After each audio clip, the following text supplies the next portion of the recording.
क्या धार्मिक आस्था पर हमला करने वालों के हौसले बुलंद हो चुके हैं? क्या जैन समाज की भावनाओं को ठेस पहुंचाने वालों पर प्रशासन का शिकंजा कस पाएगा? टोंक जिले के निवाई में मुनिश्री दीप्त सागर महाराज की समाधि स्थल पर श्रद्धापूर्वक निर्मित चरण छतरी को अज्ञात असामाजिक तत्वों ने इस तरह तोड़ दिया कि उसका नामो निशान तक मिटाने की कोशिश की गई, जिसके बाद पूरे जैन समाज में भारी आक्रोश है।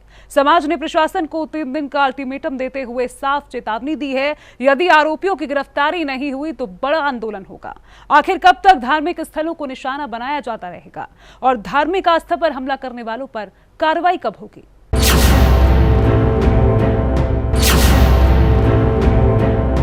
यह सिर्फ पत्थरों को तोड़ने की घटना नहीं है, यह लाखों भक्तों की आस्था को चोट पहुंचाने वाली घटना है। निवाई के ग्राम करेरिया में मुनिश्री दीप्त सागर जी महाराज की श्रद्धा और विधि विधान से निर्मित चरण छतरी को अज्ञात असामाजिक तत्वों ने बुरी तरह क्षतिग्रस्त कर दिया। समाज का कहना है कि चरण छतरी को इस कदर तोड़ा गया कि वह पूरी तरह चकनाचूर हो गई। घटना की तस्वीरें देखकर श्रद्धालुओं में गहरा आक्रोश और पीड़ा है।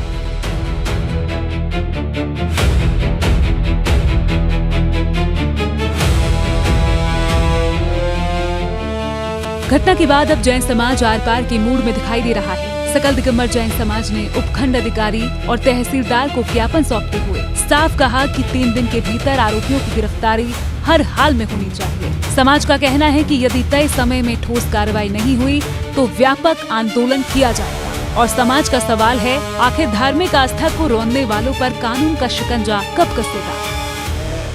अभी 3 दिन पूर्व श्री आचार्य वर्धमान सागर जी महाराज के शिष्य दीप्ति नंदी महाराज के एक समाधि स्थल करेरिया के पास में बनाया गया था।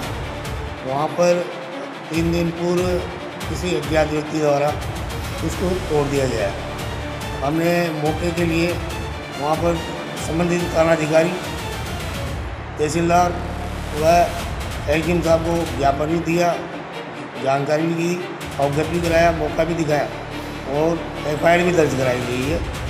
उसके संबंध में कल मौके पर कुछ SHO प्लस उनके जो कार्यवाही पुलिस अधिकारी था वो वहाँ पर गए, मैं भी गया साथ में। वहाँ मौका दिखाया गया उनको भी ऐसा लगा कि इसमें किसी न किसी प्रकार की घटना घटित हुई है। उन्होंने इस बात का आश्वासन दिया है कि हम इसमें तत्काल प्रभाव से पूरी सरकारी प्रशासन के द्वारा सारी खोजबीन करके उनकी तत्काल कार्रवाई करेंगे। हमने समाज के द्वारा जो ज्ञापन दिया है उसमें उनको 3 से 7 दिन के बीच की मोहलत दी है। उन्होंने कहा कि 7 दिन के अंदर अंदर इसमें पूरी जानकारी लेके और हम आपको अवगत करा देंगे। मुनि 108 दीप्ति सागर जी महाराज की चरण समाधि स्थल जो कि निकट ग्राम करेरिया के अंदर स्थापित थी, दिनांक 5 जुलाई 2026 की रात्रि को असामाजिक तत्वों के द्वारा उपरोक्त छतरी को क्षतिग्रस्त कर दिया गया, जिससे जैन समाज के अंदर रोष व्याप्त है। और हमारे द्वारा एक FIR पुलिस विभाग में वो एक ज्ञापन उपखंड अधिकारी निवाई को दिया गया है और मांग की गई है कि शीघ्र से शीघ्र दोषियों को गिरफ्तार करके उनके खिलाफ कार्रवाई की जाए। मुनि दीप्ति सागर जी महाराज परम पूज्य आचार्य वात्सल्य वारिधि 108 वर्धमान सागर जी महाराज के संघस्थ मुनि थे और सन 2022 में जब संघ का विहार श्री महावीर जी से निवाई की ओर हो रहा था तो रास्ते में आपकी समाधि हो गई थी। वहीं पर 2025 में समाधि स्थल बना करके पूज्य आचार्य श्री के शांति में ही चरण स्थापित किए गए थे।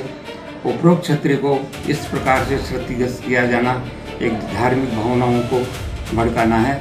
हमने प्रशासन से पुरजोर मांग की है कि आप शीघ्र से शीघ्र कार्रवाई नहीं करेंगे तो हमें आक्रोश होकर के आंदोलित रूप अपनाना पड़ेगा। इस संबंध में प्रशासन द्वारा आश्वस्त किया गया है समाज को कि हम शीघ्र ही कार्रवाई की जाएगी। ज्ञापन सौंपने के दौरान बड़ी संख्या में समाजजन मौजूद रहे और सभी ने एक स्वर में दोषियों की तत्काल गिरफ्तारी की मांग की। अब पूरे मामले में निगाहें पुलिस और प्रशासन की कार्रवाई पर टिकी हैं। क्या इस गंभीर घटना का जल्द खुलासा होगा? क्या श्रद्धालुओं की भावनाओं को ठेस पहुंचाने वालों तक कानून पहुंचेगा या फिर न्याय की मांग अब सड़कों पर गूंजेगी? आने वाले 3 दिन इस पूरे मामले में बेहद अहम साबित होंगे।